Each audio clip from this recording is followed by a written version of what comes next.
The fish rot scandal of Namibia has been trending on social media 3 years later, and Al Jazeera's documentary Anatomy of a Bribe has 6 But million how views. authentic is it? Corruption?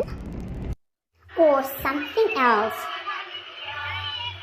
Documentary? Aura's review is Natalia Isaac.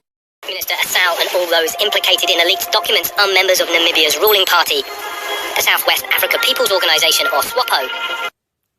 So, what is the core message that Al Jazeera's Anatomy of a Bribe is communicating to Namibians? Well, hold up.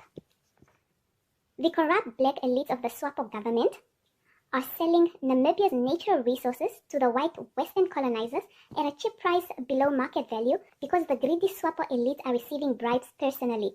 So, SWAPO doesn't care about the poor Namibians. But a fifth of its citizens still live in poverty.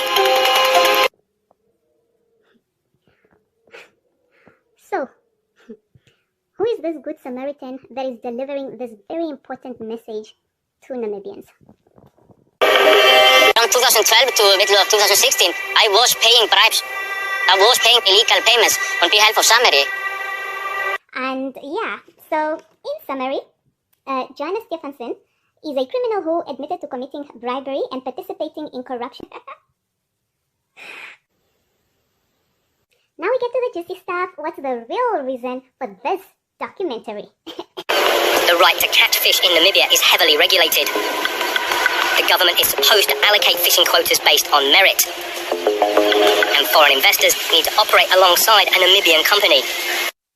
So this is the heavy regulation of catching fish in Namibia, the policy statement or guidelines for the granting of rights to harvest marine resources and the allocation of fishing quotas, compiled by the Ministry of Fisheries and Marine Resources in June 2013. As a Namibian, please find this document. You can find it via a simple Google search, PDF. It will come up. Now the heavy regulation is in terms of Clause 4 thereof. Clause 4 is basically on Namibianization and foreign ownership. And in summary, Clause 4 is saying that fishing quotas in Namibia will now be allocated to Namibians. And for it to be allocated to foreign investors, those foreign investors need to operate along a Namibian participant. So the people being prioritized here are now the previously disadvantaged Namibians. And this follows from the historical implication that the fishing sector was historically white dominated.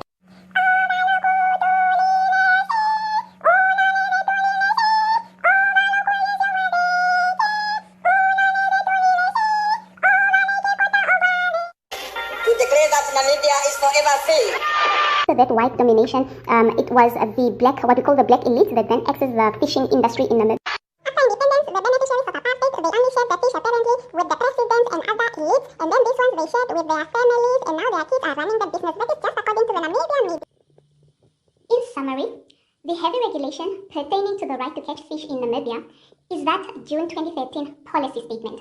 The policy statement which set the requirement for fishing quotas to be allocated for the first time in Namibian history to previously disadvantaged Namibians, that is poor Namibians, black Namibians. The ultimate aim is that profits remain in the country to ensure that as much benefits comes to Namibians as possible. The criteria of allocating fishing quotas per the new policy statement reformed the Namibian fishing industry in 3 significant ways. Firstly, it gives the poor Namibians an opportunity to become shareholders in fishing companies as opposed to being just employees. The difference is that a shareholder owns the company and therefore earns dividends, basically profit, whereas an employee basically just earns a Nyakati salary, as has been happening since 1990. Secondly, the criteria for this new policy statement takes the wealth of the white Afrikaner as well as their black Kufut as acquired during the very painful era of apartheid and actually redistributes that wealth to previously disadvantaged Namibians, that is, the poor and black Namibians, and this is because such wealth was acquired obviously through unfair means. Lastly, this new policy statement safeguards against corruption or related regulatory shortcomings that resulted in the granting of fishing rights or fishing quotas after independence only to those who are in close proximity to presidents or other politicians. It was actually corrupt before we came in. You had a lot of people who understood that once I have a fishing right, I can get rich quick. No of this policy statement is significantly to the historical shocks of Namibia's fishing industry, such as Oceana, as well as Bidvest, who are since 1990 the actual shocks of Namibia's fishing industry. For example, because this new policy statement would have meant that listed companies could not be considered for fishing quotas, Oceania would have lost its fishing quotas in Namibia, right? And then Bidvest, who is also listed on the Namibian Stock Exchange, would also suffer similar consequences because fishing quotas were not going to be allocated to listed companies. And the motivation for the preclusion of listed companies was that, these shareholders of these companies changed so much that it is difficult to track, and this is where an appropriate corporate governance framework comes in. I do not agree that precluding listed companies from holding fishing rights in Namibia was the right way to go. I think that the concerns that led to this provision could have been dealt with more appropriately by the relevant corporate governance framework. So Namibia needs a corporate governance framework because, look, we can't chase away investors and foreign investors in particular because we can't regulate them. Get your regulation in order, because even if you give us Namibians the fishing quotas, right, the type of investment that is required for us to get our businesses off the ground, buying fishing vessels, for example, the companies that can afford that type of investment are likely to be foreign listed companies, okay? So tracking the change in ownership of listed companies is actually very easy if you just put the appropriate corporate governance regulatory framework in place, because, for example, you could just place an obligation on these companies in the fishing sector that are listed.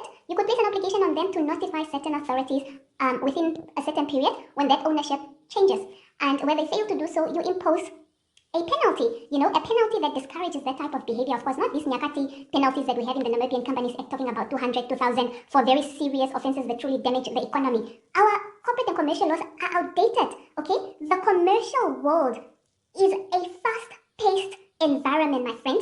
And if you don't have the right regulatory framework in place, you will lose out so much. You snooze, you lose, and right now Namibia is just snoozing. Another party that is heavily impacted by the 2013 policy statement on the granting of fishing quotas is the existing Namibian companies in the fishing sector. These are the black elite-owned companies, most of which are already in joint ventures with foreign owners. Unfortunately for these companies, the new policy statement means that they can only get feather fishing quotas in proportion to their Namibian representation. So in essence, this means for them that they need to get feather shareholders, which would reduce what they currently make in profits, because if you're inviting more shareholders, that means that there's a larger number of people among whom you should divide the profit. The policy statement means that any future investors in Namibia's fishing industry will now prefer to do business with black, poor or previously disadvantaged Namibians, because this would increase their chances of getting fishing rights in Namibia and in particular therefore making profits. It only makes commercial sense. Saki Kadilla runs a large Namibian fishing company called Omwalu. 100% Namibian-owned companies in the fishing sector, new of course, but already existing, have some sort of advantage, and therefore they are the immediate threat for those who historically dominated Namibia's fishing industry. This wonderful policy statement for the poor is the work of Namibian cabinet members, the Minister of Fisheries and the Minister of Justice. You have just watched part 1. Part 2 will be out soon.